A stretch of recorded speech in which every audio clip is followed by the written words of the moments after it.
Hey, welcome to another special, because life is like a hurricane. I was gonna say that. It's great. We got Tales of Daring Do, Bad Luck, Good Luck Tales. It's DuckTales. The final adventure happened.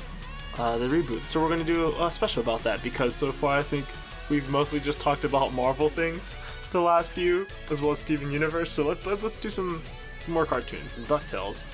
It's Geekly Reveal. Once again, it's me, your host, Dom, aka Brother Dom all over the internet, and once again, I am joined by my Duckburgian co-host. Could have thought that out better. Oh, just tell people who you are. Hey, it's me, Stephanie, Captain Steph on Twitter, the Snow Queer on Tumblr, etc. You know the drill. And partly we're doing this because we wanted to do some it's still Disney, I guess, but non-other stuff, reaction stuff, but also just to save Eric from listening to us gush about DuckTales for 45 minutes after making him listen to us recap them for the entire season. It was a good season, too, and we'll talk a small bit about that. But, I think we're mostly going to talk about the finale and then just have, final thoughts and stuff from it. But, there's going to be another spoiler cast, so we're going to talk all about the series finale of the DuckTales reboot, and probably other episodes from it as they pop up. So if you don't want to hear that, we have another episode out this week, so you can go listen to that again or our other interviews. But the last adventure happened, and it was a big old fan servicey smorgasbord of DuckTales adventures. How'd you like it? It was really good. I was worried about it because, if you've been listening to our previous episodes about this season, had some questions about the choices being made by the creative team. Yeah, I kind of felt like the back half of this season was kind of less good than we were sort of expecting or had been led to believe the rest of the show has been. Yeah. Not bad by any means. Just kind of when you... quiet, almost. Yeah. Kind of that issue of when you set a bar really high and then you don't clear that bar every single time. People are like, oh no, this isn't as good when you're putting out things that would be considered A-pluses on other shows. Yeah. Especially considering that it's a reboot. But it was, like an hour long, I want to say? Hour and a half or something? Yeah, it was 66 minutes, I think. Yeah, so that's 3 episodes. Yeah. And can I just start out by saying I'm really glad they just made it one special instead of, 3 weeks per episode, 3 episodes. Oof, that would have been rough. I would have been so upset, so many cliffhangers, and I wouldn't want to... I'd be like, just give me the whole thing. But it's a whole story, so it kind of works better as a full hour. Release the 4-hour Duckburg cut. Release the Duckburg cut. But so long story short is a story of the Scrooge McDuck clan finally wanted to put an end to foul in all their nefarious ways once and for all. So it starts with a covert operation into their base. They find some Webby clones. They deal with that. Some of the characters get stolen back by foul, including, I guess, Webby and Huey. Mrs. Beakley goes off on her own, and then Scrooge gets, all the other ducks that are the duck homies, and they go storm the compound, and they get in lots of fights, and eventually all get captured one way or another. And there's lots of little details of how they get free from that, but eventually the thing that has been Scrooge's power the whole time and saved him is the power of friendship and the power of family. And ultimately that's what saves the day, and they beat the director, and they all fly off into the sunset and then fall out of the plane and do a cool little skydiving end of the show credits. It's kind of reminiscent of the season 2 poster. Yeah, a very cute way to end it. Really cute. I wanted to finally do a recap that wasn't 20 minutes long, so wow, I was surprised. I was like, dang, you really just raced through that, man. That's the big hits, and I think all the details that matter are what make it good to watch and interesting. But we'll talk about them. But what were you going to say? I don't know, I just like it, it explained a lot about why the beginning of the season was so Webby heavy. Yeah. Because the finale was also very Webby heavy, but but her origin story really plays a large part in the finale. Yeah, I kind of wish they had spread it out more. and I don't know if they purposely made it so that we would kind of not have her in the front of our head as much when we got to the finale. But the big twist of the show is there was an episode that took place in the past where Scrooge had Donald and Della and went on an adventure to find some, like, magic contract thing that if you wrote on it, things would happen. And Fowl wanted to steal it. You know, the director and the secret agent character, they wanted to get it, but Scrooge wrote that it would not be able to be revealed to anybody but his direct heir. And I think they used some other artifact to make everybody else forget about it or something like that. So, yeah, maybe like a genie wish or something. I don't remember. Yeah, it was something within that episode where they're like, well, Scrooge, you're going to forget this adventure ever happened or something like that. So, so that he could never find it, which was like the last missing mystery that they just couldn't figure out what it was. And then, so what's the director's name? The buzzard? Bernard something? Yeah. His whole master plan was to create a clone of Scrooge so that a direct heir to Scrooge could reveal the last treasure, and that turns out to be Webby, who Mrs. Beakley, when she destroyed their base one time, just found this helpless child and took her with her. So they're like, well, damn, we don't have Webby anymore, so I guess we should make some clones of at least her. But that's not really a direct heir anymore, so they couldn't find the new piece of paper. So it turns out the whole clone plot line, they're like, why'd you create us? He's like, I really just created you to reveal this thing to me, but you failed at that because I'm bad at science, but we got Webby, so that kind of worked out. So it turns out that Webby is a Scrooge clone, aka his daughter, depending on how you look at cloning. Figure that, yeah. Which, interesting twist. That's kind of, I didn't see that coming, really. No, I did not see that coming. Like, pretty much up until they revealed it, I was like, cause, like, you just kind of assume that Webby has, like, a sad backstory because her grandma's she's a Disney protagonist. Yeah, she's a Disney protagonist and her grandma's a spy. Like, if her grandma's a spy and seems to have a sad backstory, it stands to reason that her parents aren't around because of some sad backstory reason. Yeah, I assume her parents were the same place that, like, Huey, Dewey, and Louie's dad was. Yeah. You know, like he just doesn't exist, cartoon. You know? But we also find out some of the other stuff the director kind of orchestrated. Like, it seems like he kind of orchestrated pushing funds into the Spear of Selene and kind of got Della to take it. Like, it's kind of, he kind of just encouraged her to take it. And, like, it's also revealed that his grandma was the adventure, the fucking woodchuck.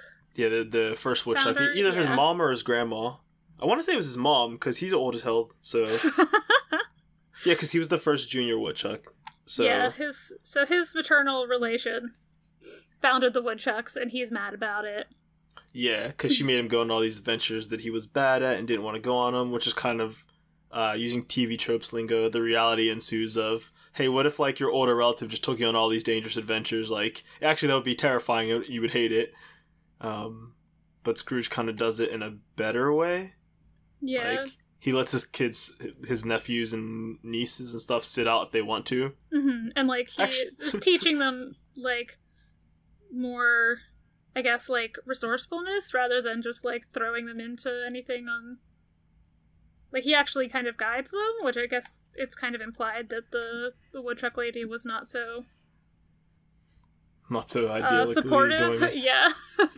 Actually, yeah, Scrooge purposely is always like, don't come on this adventure, it's dangerous, and like, we're going to. He's like, well, I haven't been able to stop you this whole time, but... So that's kind of cool. It seemed like... Yeah, his whole thing was... He was kind of guided by capitalism a little bit, because apparently whenever the world's thrown into chaos, he can't make quite as much money.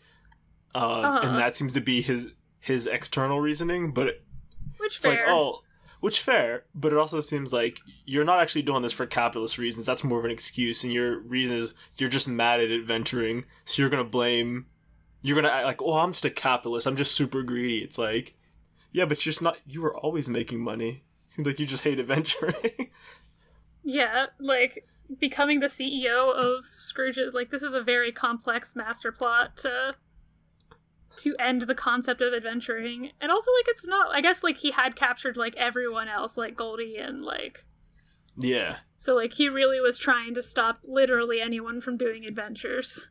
Yeah, he went to every length. I mean, he had all of Scrooge's nemesis who had previously come to some kind of understanding with him in that last episode. Mm-hmm. But yeah, he even had, like, the Beagle Boy, like, all the Beagle Boys. He had Goldie, like you said. And... I mean, even the Tailspin Kid was there. Uh-huh. It's like, well, I mean, we have to get you because you were in the show. Also, the Three Caballeros, who are less adventurous and just a bad band. Yeah, just a one-hit wonder, kind of, I guess? Like... Yeah. And also somehow captured Storkules, which is kind of impressive. Well, I guess if you can depower Zeus for, like, 5 minutes, you can still Storkules. It's not that hard. But, no, so... So that was his grand plan. It was to get Scrooge to sign a contract that said he wouldn't adventure anymore. It seemed like he didn't really want to bring any major harm to Scrooge, or to stop him from being rich. He was like, just go be an old guy. And it's kind of revealed that he's the reason that Duckworth is dead. Like...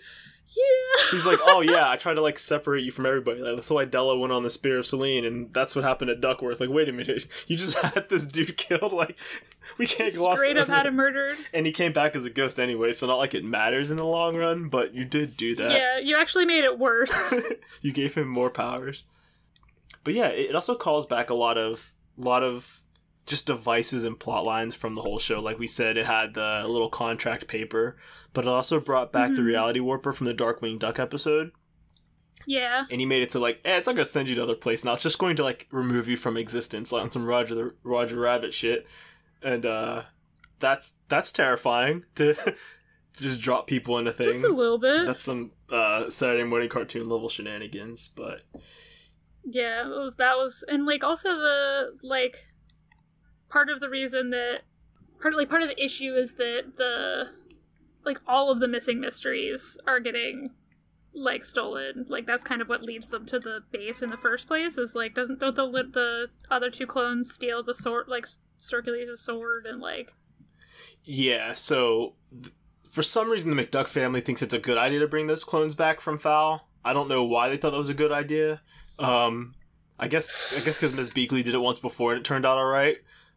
But that was like a baby versus these are like young teens, right? These are like who sentient beings who have been brainwashed their entire lives. Yeah, who Webby's current GFs are very jealous of. They're super jealous of. Also, there was like a really unnecessary line where like Lena was like, she already has sisters. And I was like, no, she has a girlfriend. She's allowed to have sisters, too. But we look at she has, like, this cork board of, like, all the McDuck connections that, like, it's her little, like, Charlie from Always Sunny board. And then it has, like, well, who are these two? It's like, oh, those are my friends, like...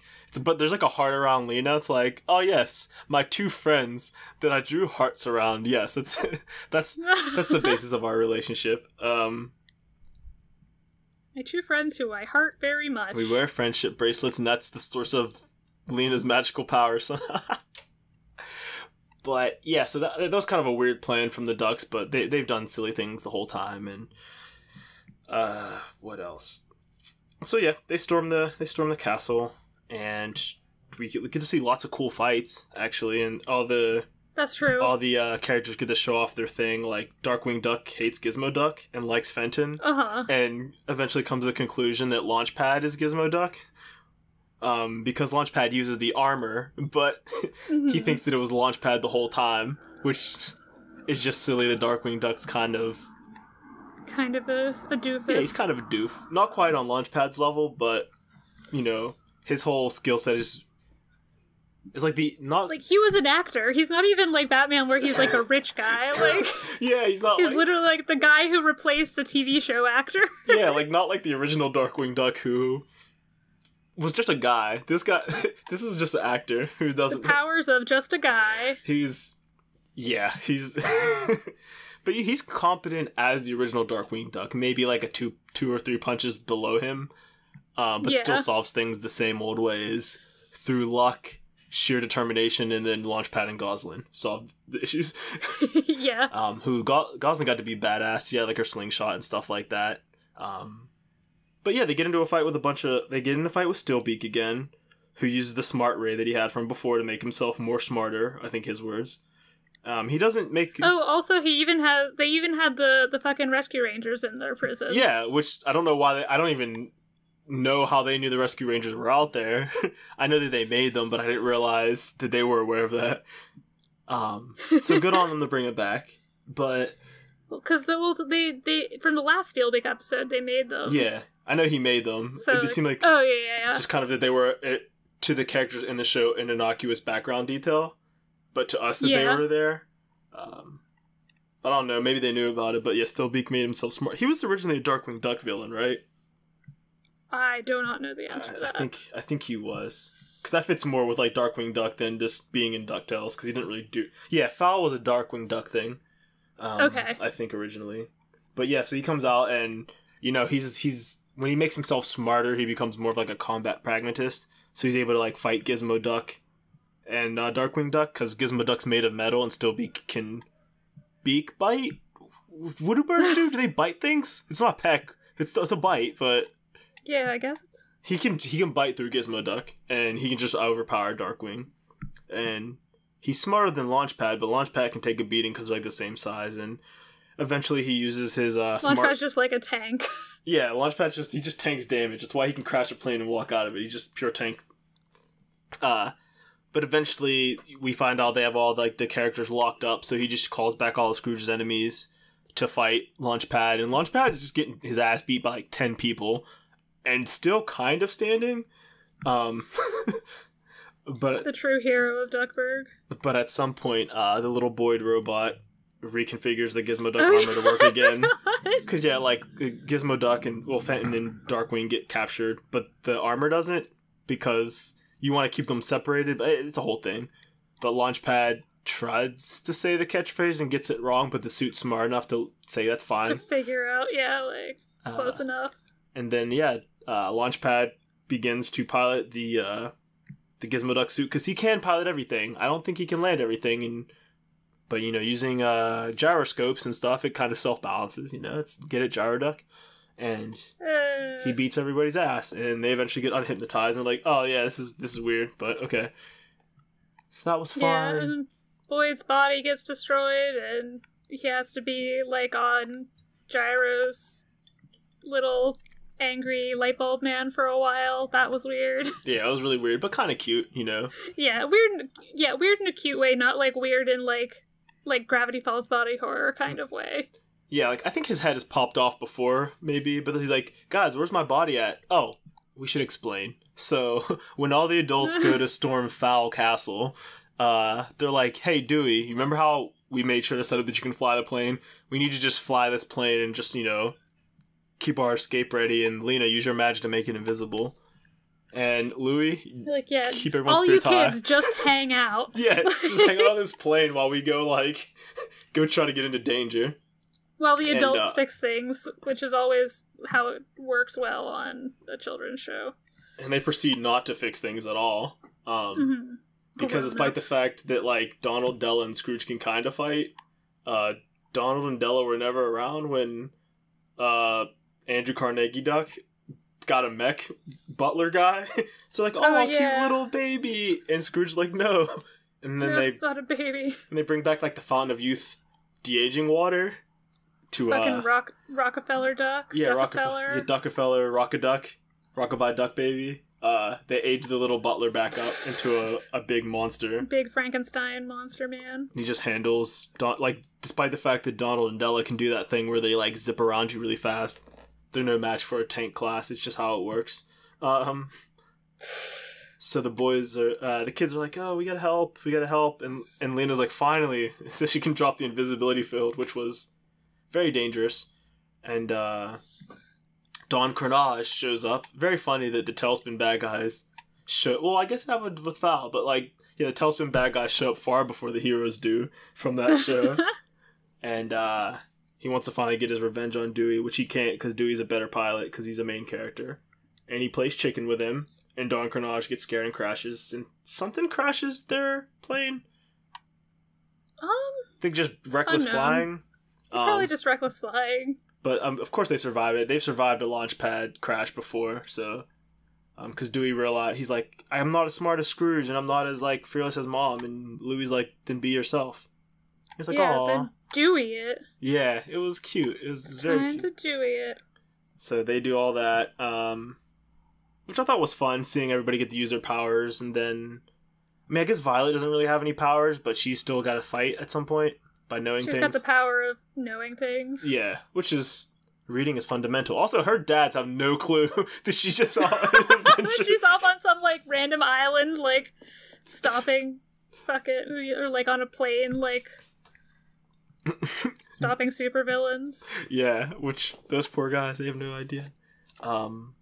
She's a better woodchuck than Huey, as we saw, but, so yeah, that's most of the fan service I could think about. At some point, Gearloose and whoever he was with, I forget, they get captured and the horse gets hit with that ray. Oh yeah! That's it wakes up the man horse, the headless man horse. Yeah, because its whole shtick is it makes inanimate things animate and animate things inanimate. So it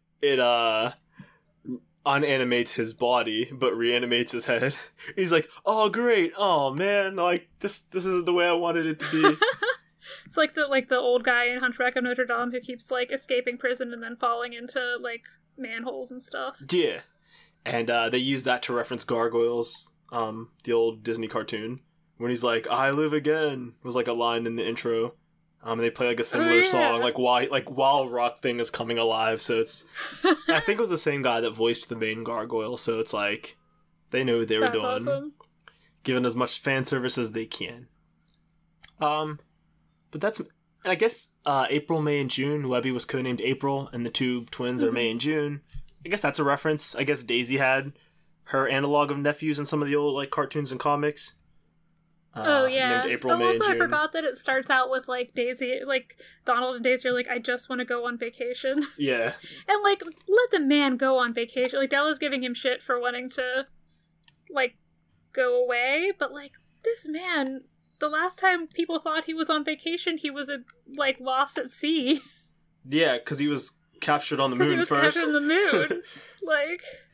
Which, I guess, in her defense, she has been on the moon for the past however many years, 10 years or so. Yeah. So she's like, I've only been back for like 3 months, and now you're leaving. Which he's like, I can't be here anymore. There was speaking of moonlanders, there was a distinct lack of Penumbra in the finale. I think she might have been in one of the cages, but other than that, like... She was in one of the cages, and she was like, when everyone's like cheering on Launchpad, like, dude, I know you can do it, like, you're like a good friend, we believe in you, because like Power Friendship needs to power him back up to use the suit. She was like, I also believe in you, Launchpad Duck, or whatever. Which is cute that she got to be there and acknowledged. She's like, yo, I don't dislike Launchpad, I'm just like hella gay, like... which I wish they would have resolved that and gave her a cute Earth girlfriend. Yeah, like Della. Yeah, like Della. Actually, that's probably what Della's doing when we don't see her on screen, is hanging out with Penumbra. Penny, I say. But, yeah, I mean, I think that's most of the fun little things. But yeah. One issue I had, not an issue so much, just something I wish they would have elaborated on. At the end of the Oasis Ready Player One episode... We see Gandra get captured by Fowl, and then she's just free here. And it's like, oh, that seemed like it was going to be a bigger deal, but no, she just got captured like everybody else, which we didn't see on screen. Yeah, I feel like it would have been a stronger thing if we had seen the other folks also get captured. Yeah, like just in some small way. And I don't remember if we saw that happen to Storkules and like Zeus, or if they were just getting laughed at by Hades. Yeah, I don't think so, but... Yeah, I can't remember. But yeah, they paid a lot of, there's like a lot of, like I said, a lot of fan service callbacks. I think we should have been able to piece together faster that Webby was related to Scrooge. Because like that's, like if you would have seen those episodes back to back, I would have been like, wait, why can Webby do that? And it kind of explains like her obsession with the McDuck clan and all that stuff. And still has the found family element. I mean, she did find 2 girlfriends, and her grandma found her, who's just her godmother, relatively. Yeah. Funny to see at the end when Scrooge is like being overprotective of her. It's like, you have never shown this level of protection over any of your nephews or Della or Donald even. But yeah, it's just kind of like a cute thing with Scrooge. Yeah. Yeah, and of course the heartwarming ending is that there's the even though the contract that Foul Man has written yes. for Scrooge is like ironclad, that he will never be able to adventure again. He underestimated that that family is the greatest adventure. Yeah. And you can't make them not family? Yeah, and that line would be cheesier if Scrooge hadn't already said it a couple times before.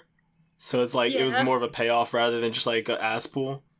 I always read like TV tropes after things conclude, and it showed some examples of like that contract is willing to bend the rules to be literal. Like it has like genie magic.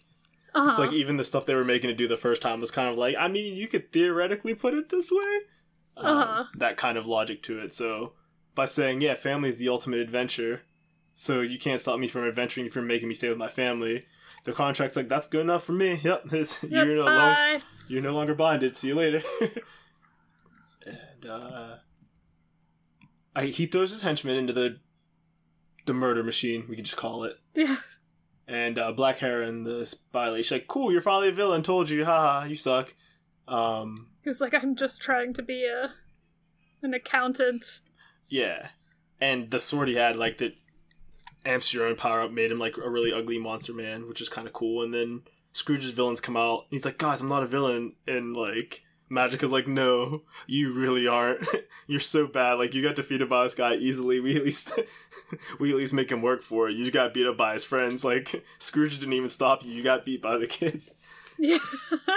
Which, cute enough. And then Magica turns him into, like, a buzzard, like a anthropomorphic. Like an actual fucking vulture.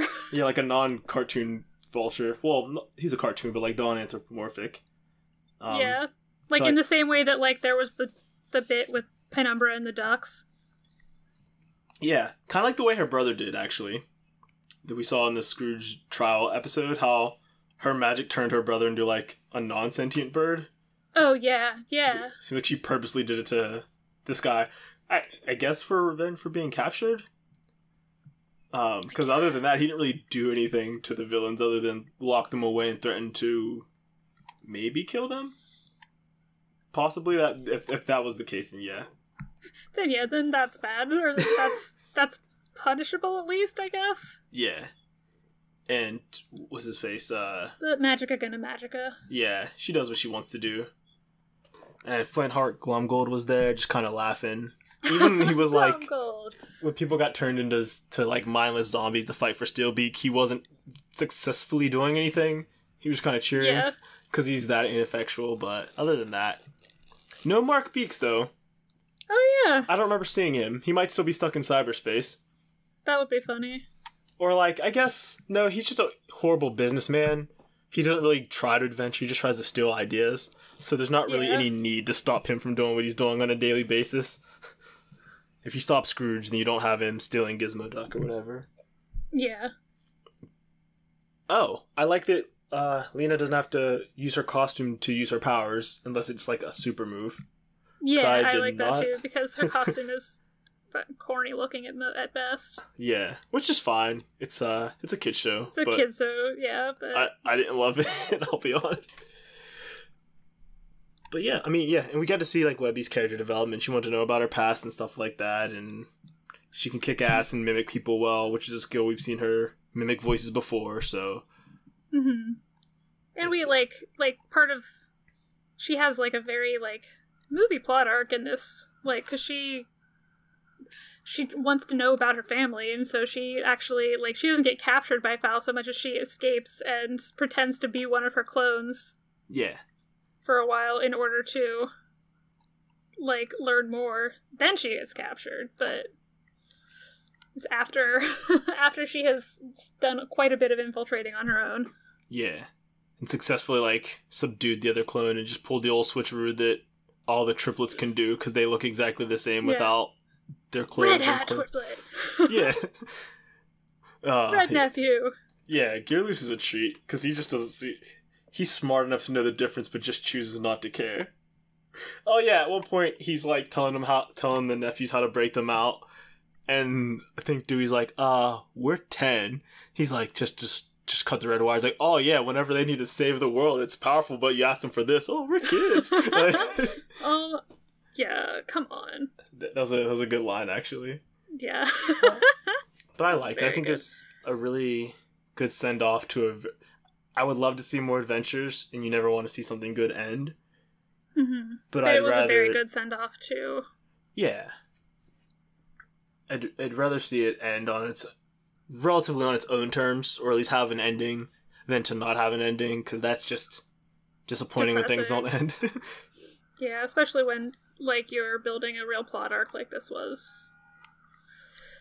Yeah, we need to see Fowl have a conclusion, whether or not the show ended.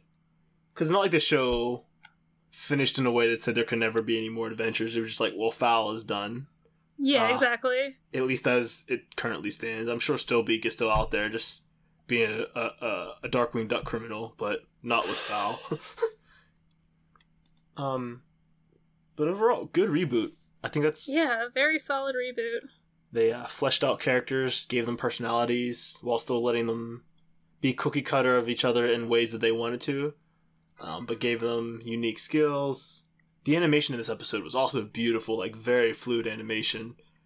I don't know if you caught any of that, like the difference between this episode and some of the other ones, but just some of the expressions in between animations besides the keyframes, it's just beautifully done. On another angle, but yeah, overall... No, yeah, I wasn't, like, super paying attention to it, but I definitely know what you mean. Yeah, I think I just saw a tweet at one point that showed some episodes you could see they spend a little bit more on the animation. Like, especially, like, the Astro Boy Boyd episode. Oh, yeah, definitely. Because they were doing anime, but then you could see in some of the other episodes... Someone pointed out, like, how much of the animation budget just Dewey must cause, like, with how animated he acts. And they could definitely have cheaped out a little bit more than they did, but it's like, nah, we're gonna really animate this kid. It was beautifully done. Great show. I recommend everybody watch. I think it's coming to Disney Plus at the end of the month or something. That makes sense. But you could tell it was made by people who really loved it, I'd say. Yeah, definitely. The people involved were really must have been really passionate because it was very well done. And I know that the people who like the bit whatever reaction, like they were very appreciative of the like reactions people had when they found out it was being canceled or like ending. Like they were very appreciative of the fan like outcry. Yeah, you don't see like this much of a fan outcry when something's bad or when it's being disappointing, you know. Mm-hmm. I mean, there will be like, hey, you know, there's still so much potential. Could you try to make this good? Versus, man, it's been good this whole time. I hate to see it go, but I get it. Yeah, Man, that's a good place to be. This is how reboots, I think, should go. You know, it's not necessarily a replacement of the original, but it does so much different that it's not the same. Original in a way that's also good to the original. Yeah, like you couldn't just watch this or the original and be like, well, I got the full experience. Like they're additive, you know, and interesting. And like I said way back when, as soon as I heard the Moon theme in the show, I'm like, these are fans of this series and they're not here to half-ass it. This is really cute. So I wish we would have saw more Goofy and Max. Yeah. But, you know, it wasn't their show. Yeah, it was fun to see them even have the cameo. Oh, and it was nice with the Goofy episode because it was a preview of WandaVision, so that was nice. An angry magic user who just wants to have peace with their family and they create a fake television show. The only thing that would have made that episode funnier is if Dewey would have been like not part of the spell and just was like, oh, I thought we were just doing a bit for Uncle Donald. Like, no, we're stuck. Like, oh, well, I guess that explains it. Stuck here. But yeah, it's yeah, I could gush about it all day, but I don't really have much else to say. I think the plot lines were good. I feel like the new characters were fun. The repurposing of old characters was fun. Yeah, it was all handled really well, I thought, and I really enjoyed what it brought to the story. Yeah. You have any like, other? Sorry, go ahead. No, I'm just gonna like saying like it. I appreciate what it brought to the story. Like the building on the previous characters was great. Like the way that they, like when all your characters are ducks, it's easy to say like, oh well, we don't have to worry about diversity because all the characters are ducks, like or various birds or dogs. But like they still were able to bring in like Latinx representation and like queer representation and like build a great world without needing to like sacrifice. And like even amongst like the main cast, like there's a lot of like diversity in the voice cast, and I think that's just nice. Yeah, that they were able to bring that to the table. Yeah, I appreciate that they were able to do something with that. Like there are people on the main cast that are like, you could have just had an all-white cast and we would have found out, but we wouldn't have like known right away. And a lot of the big names are, but a lot of the main cast, let me not say a lot, but like a fair share of the main cast is people of color. Like I think Miss Beakley's voice is a black lady. You know, and who else? I mean, whichever one the guy from Community plays. Yeah, Danny Pudi plays Huey, and so that's cool. You have him there, and Stephanie Beatrice is a voice in this somewhere. Oh yeah, she's Goslin. That's right. Yes. She's Goslin, and then like Audrey McDonald or someone is the harp. Yeah, some like very famous Black Broadway person. Oh yeah, and Lin-Manuel Miranda's famous already, but like, you know, we did make Gizmo Duck and Fenton, more specifically, like a Latino character, and like yeah, it's like in his name and he stuff. could have just been playing Fenton. He didn't have to be Fenton Crackshell. He didn't have to be Fenton Crackshell Cabrera. Yeah, and have like a very funny like Latina mom, like overbearing mom. Yeah, like I love when characters are like, the joke isn't their ethnicity, it's just like who they are. Like, oh, she's an overbearing mom, that's cool. Like, also happens to be a Latino woman. Like, those aren't, like, the joke isn't her race or anything like that. Yeah. There's another show that's on right now where that like one of the characters is gay, and that never really, like, it comes up as part of the story. Like, he dates guys, but the whole joke of his character is that like it's a sitcom and he's just like a goofy dude. And the joke is never that he's gay. The joke is just like, wow, you are out there, bro. Like, I don't know how you're ever finding a boyfriend the way you are, kind of stuff. Like, rough. And at one point, like, he kisses a guy in front of a bunch of other people, and everyone's like, oh, that's nice. Like, cool. It's whatever. Like, it's a character kissing. That's a different show. It's a different thing. But, yeah. And then, like I said, yeah, Violet has 2 dads. And I think Violet's probably supposed to be black. Or, like, somewhat black-coded. Her number's a gay. Yeah, she is. Yeah, she's just Moon Zarya. Like, I know what's going on. You can't fool me.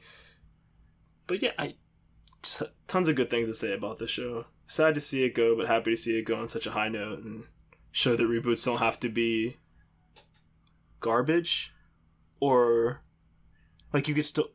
Like, it just makes me think of the Powerpuff Girls reboot, the cartoon one, not the edgy one, which is going to be hilarious, but it's different. But the Powerpuff Girls cartoon reboot and Teen Titans Go that lost older audiences because they were pandering to younger audiences rather than creating for them. And I'm assuming DuckTales is doing decent with children if they kept getting the ratings to keep showing it. But I think adults like it because, hey, this is a solidly made show that's clearly for children, and you know, that's fine. It has, like, solid plotting and solid animation. Like, there's a reason that adults are drawn to it. Yeah. So, I think that's how you can do things. You know, they didn't have to make an edgy DuckTales. They didn't have to make, like, DuckTales Baby Show Hour. They just made another DuckTales with lots of love and care, and people liked it. So, salute to another great one. Yeah. Life will continue to be like a hurricane in other ways. Yeah. Like the 101 Dalmatians cartoon. Yeah, I saw a commercial for that while I was watching it, and I was like, sorry, what? What is this? I just was like, how do you go from Dalmatian such a high note? Street? Like, what? What are we doing? It just looks so weird. And Cruella de Vil, like, is a bratty kid or something? I couldn't tell what was going on, but Disney go to Disney, I guess. Any final thoughts on all this? I talked a bunch, but... No, I just just agree. Like, I had a really good time watching the show in general. Like, it's one of those things that, like, when I told people, like, yeah, I'm watching DuckTales, it's really good, they were like, you're watching DuckTales? It was really good. It's like, trust me. And then they'd watch it and be like, oh, DuckTales is really good. Like, yeah, I fucking said. Yeah, it's probably my favorite cartoon reboot. Probably one of the best cartoons it's been on in a while. I think it's weird to see it ended so well.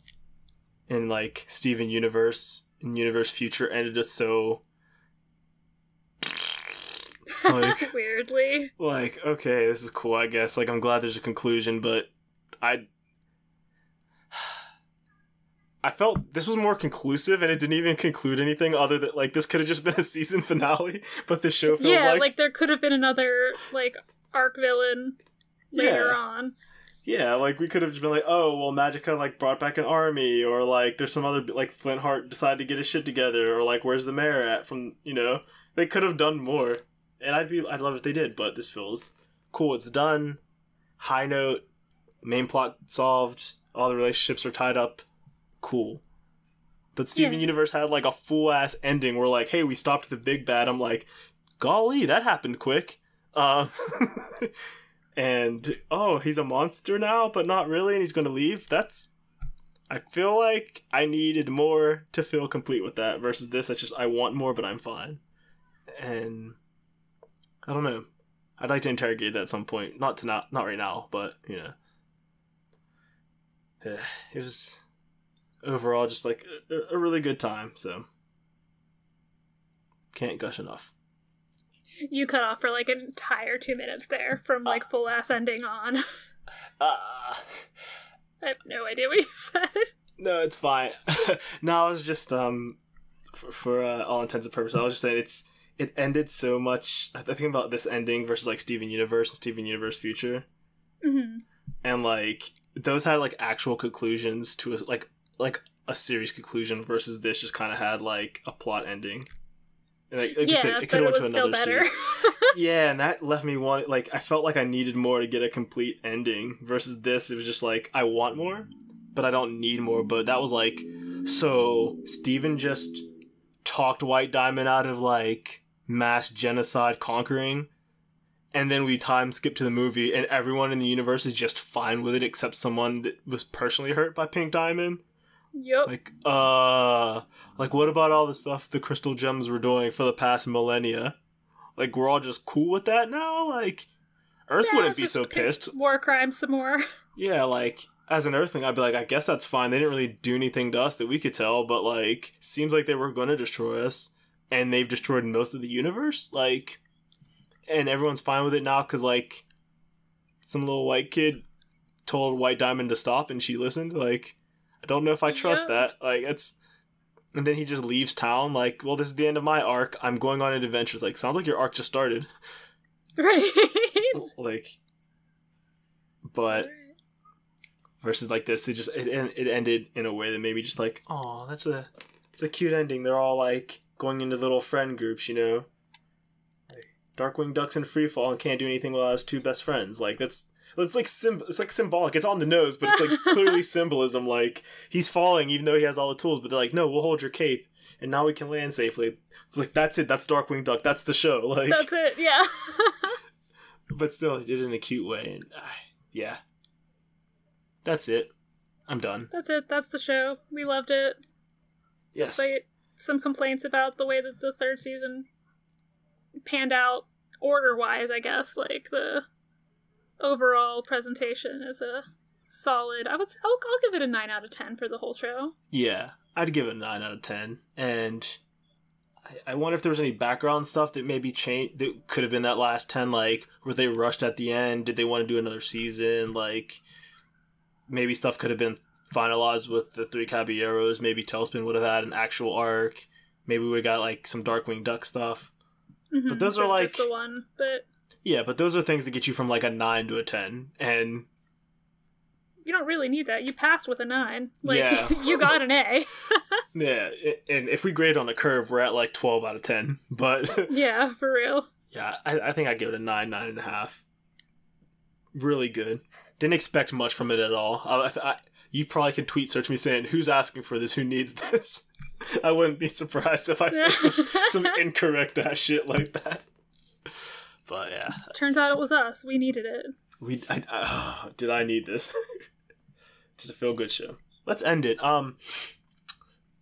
Social media biz, would you mind kicking that off for the people who may be coming for the first time to this? Yeah. If you want to find us on social media, you can do that. You can find us on the internet at characterreveal.simplecast.fm. You can find us on Twitter at characterrev. You can find us on Instagram and Facebook at Character Reveal. You can follow me at Captain Steph on Twitter, the Snowcooker on Tumblr, and Hello Steph on Instagram. And you can find Dom anywhere he wants to be found at Brother Dom. That's me. Yep, you can do it. It's great. But yeah, it's good stuff. That's everything. DuckTales, just pretend you hear the theme song. It's a good time. Appreciate you all, and we'll be back again with whenever something ends. Hey, you could use some Moon theme for the for the intro music. Oh, you know I'm going to use it in the past. It's such a good song. But yeah, listeners, thanks for hanging out with us on another Spoilercast. We'll be back with another one as soon as a thing happens. Probably Falcon and the Winter Soldier. I don't know. Disney owns everything now. But until next time, we'll see you later. Bye.